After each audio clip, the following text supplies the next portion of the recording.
Thank you. I thought of bringing in a different type of art now, and that is theater. Unlike the previous presentations which dealt with art as visual art, I'm going to refer to performative arts, and that is I'm going to speak about several projects which share the same idea and which have come up lately in Romania as an answer to the question of this conference, the future of Holocaust testimonies. What shall we do with the testimonies when the survivors will no longer be available? So, I will first refer to the initiators, of course, of these projects, so that we know what we talk about. And the most important one is the Association of the Romanian Jews Victims of the Holocaust, which is an organization founded by the survivors themselves in 1991, with the goal of providing legislative, moral, and material support to Holocaust victims, as well as preserving the memory of the Holocaust and commemorating its martyrs.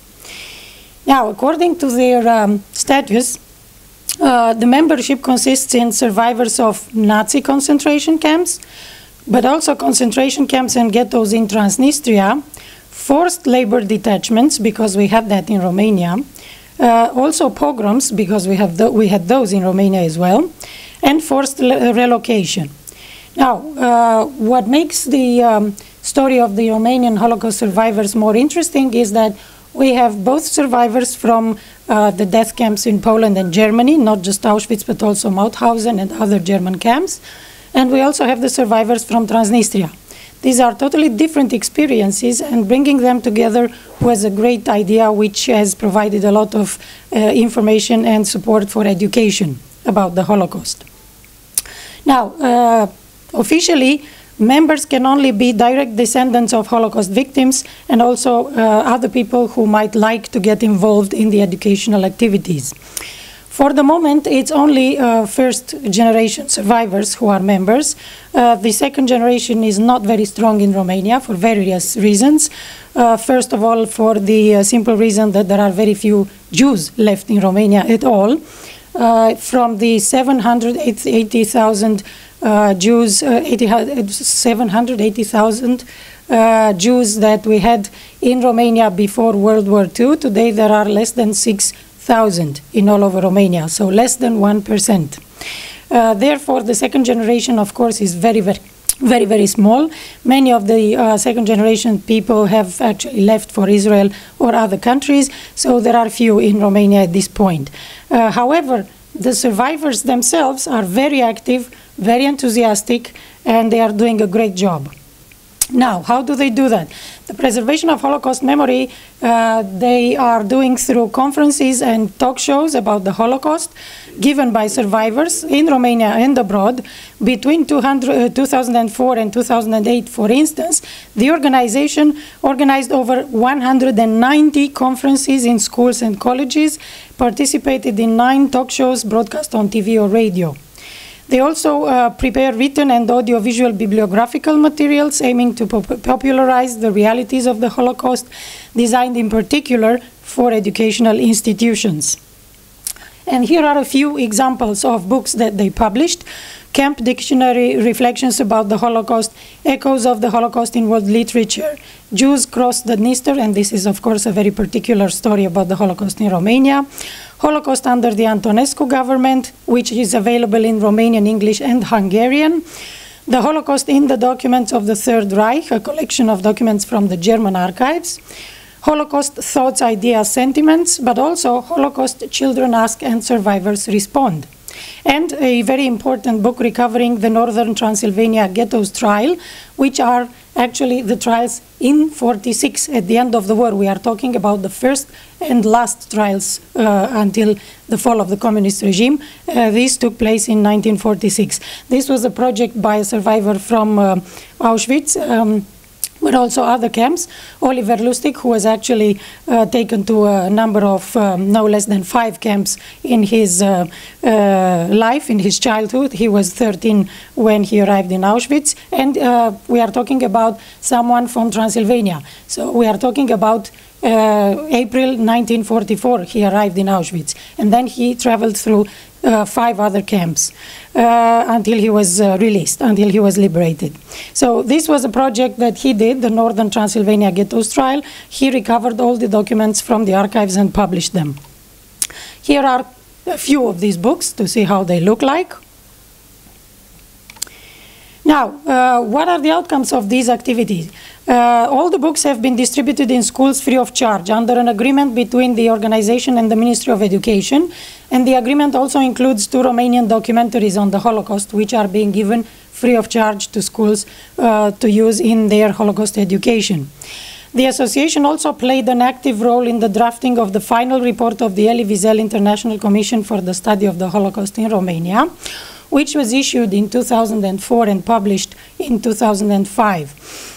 Now, this international commission was the result of a very funny story, and that was the Romanian government gave a government decision against Holocaust denial in 2002 in order to secure Western goodwill for their accession to NATO. So Romania wanted to join NATO, and to show their goodwill, the government issued a ordinance against Holocaust denial.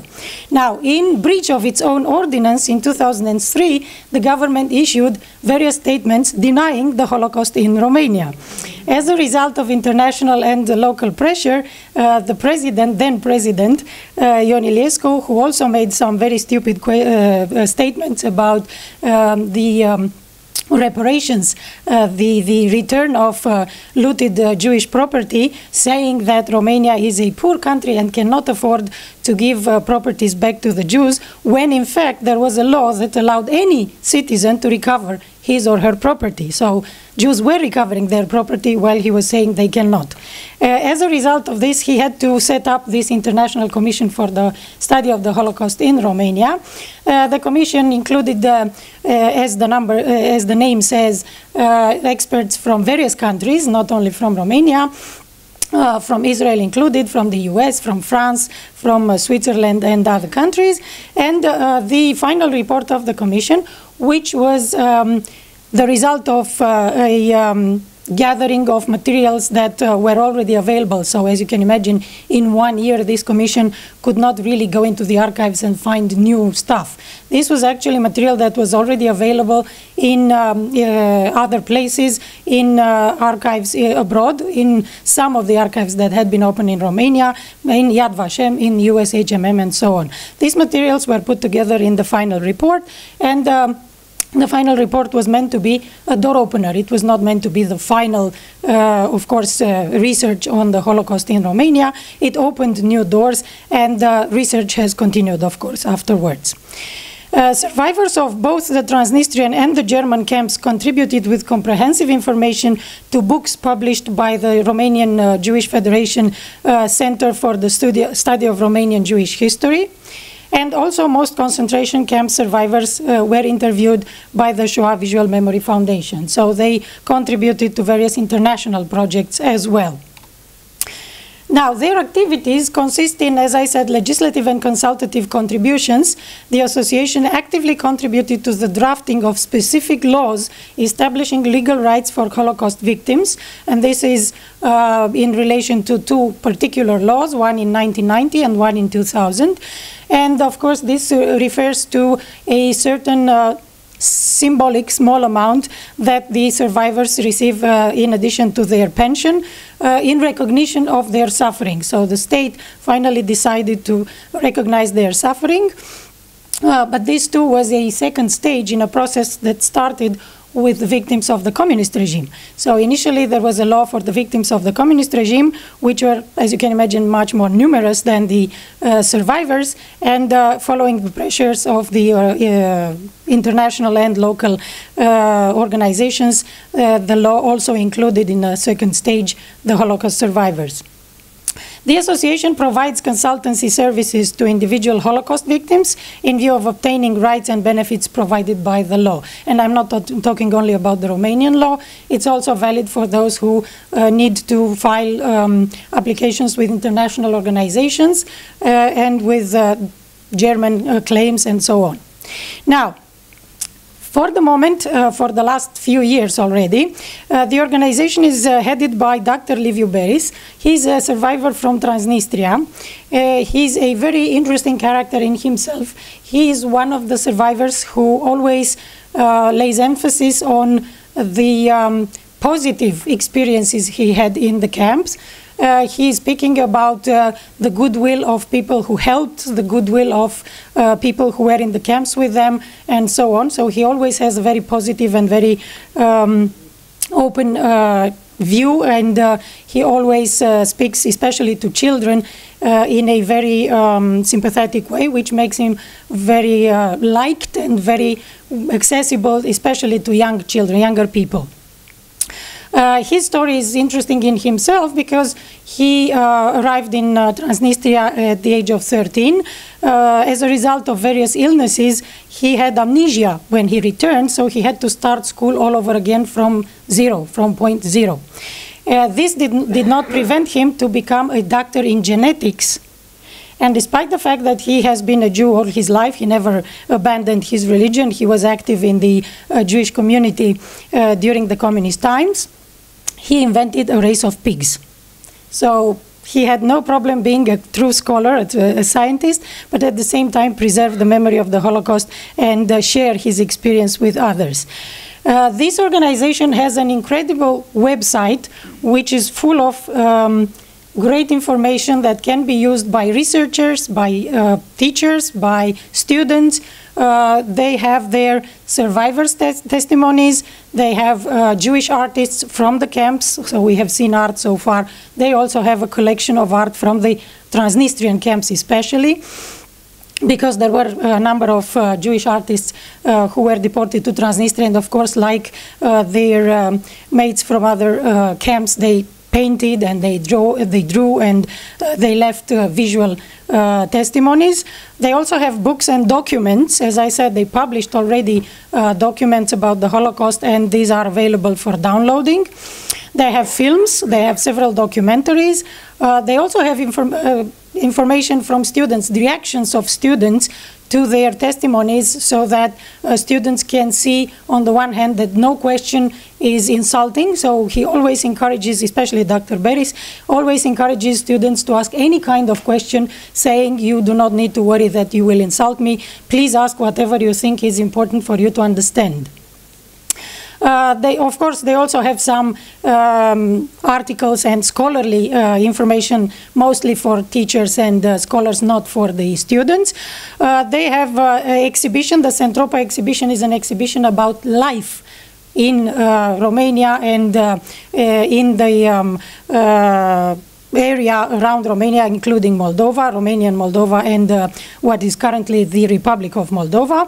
And that is because the project of this organization refers to life before, during, and after the Holocaust. So it's about life lost and life recovered, not about death and the number of dead people and corpses. So this is also very useful for class teaching and very easy to utilize in class. There's also some press articles, the Auschwitz album, which is, of course, the same album, the Auschwitz album. Again, some art and some connections to organizations they are in touch with. Now, which is the project that they have? Now, the project is the idea of two of these survivors. One is Sarina Ionescu, who was deported from a Romanian Moldovan town, not from Basarabia, where most Jews, Romanian Jews, were deported from. So she was deported from Romania proper, one of the few. And she's also an interesting character because she's a professor of chemistry. She's now into her 80s and she's still teaching because they do not want to give her up. Her students and her colleagues at the university insist that she continues teaching.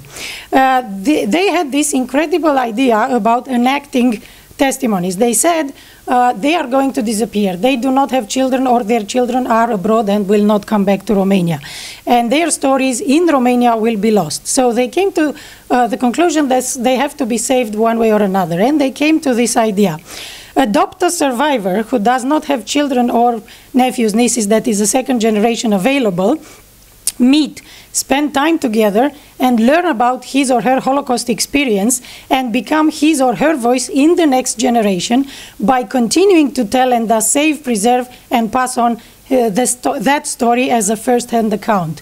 So enact that testimony in the second generation as a way to keep it alive when the first-hand witness will have disappeared. Now, this gave the idea. No, what am I doing here?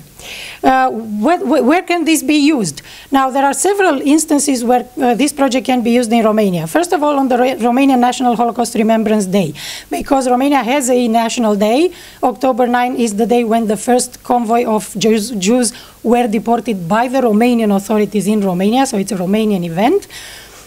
There's also something called different type of school.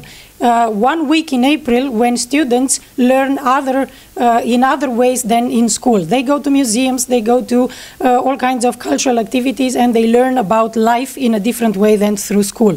And there they can also organize such activities. There's also the International Holocaust Remembrance Day on January 27, and in Romania, because we had two important pogroms, the one in Bucharest in January 41 and the one in Iași in June-July 41, there's also these two occasions to commemorate the victims and organize such activities.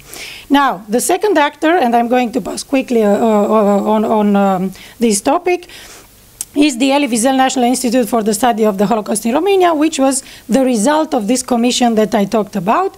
They are meant to study and research in Romania and abroad about the Holocaust, but also develop educational projects. They had two educational theater projects. One was The Little Girl Granny and Her Story. There's a story by Susanna Rave.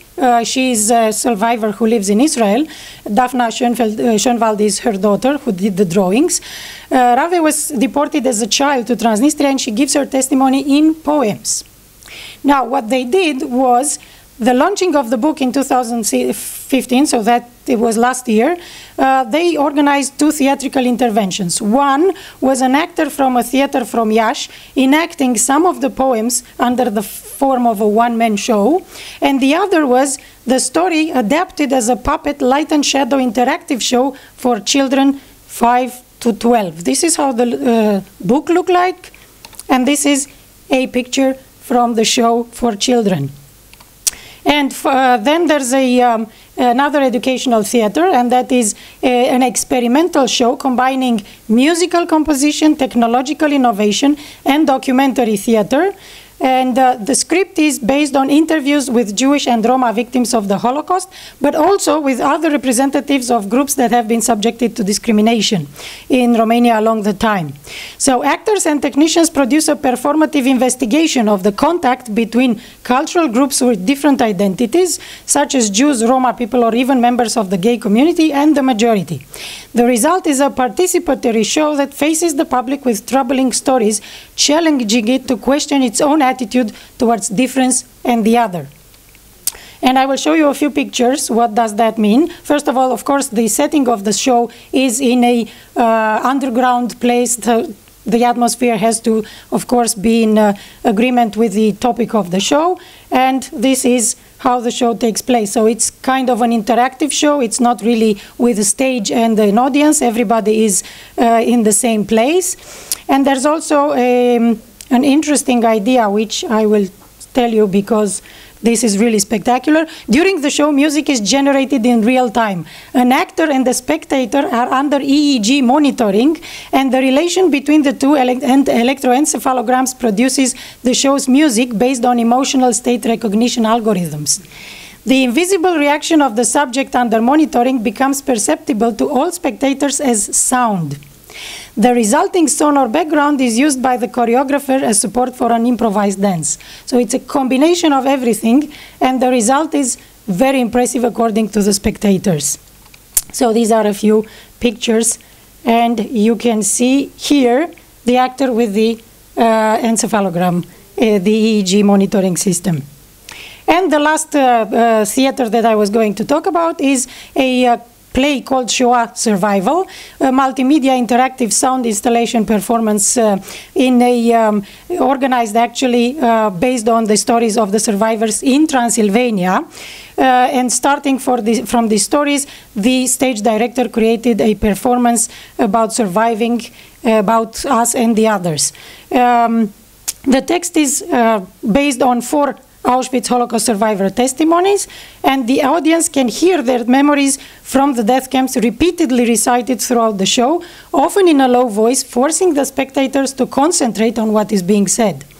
They serve as a kind of clues to the symbolism of each scene, allowing for different interpretations depending on the thinking process they induce in each spectator. That is, the spectator has his own reaction to the show. There's no recipe. Everybody can react differently. So the stage director decided to present her show in the halls of a former furniture factory, now abandoned. She built, with the help of black plastic folios, corridors leading to 6 spaces to which the audience is being taken in small groups. So the audience is being walked around. It's not a static, sedentary show. It's moving all the time. These are time corridors leading back to the period of the Holocaust. There are few decorations.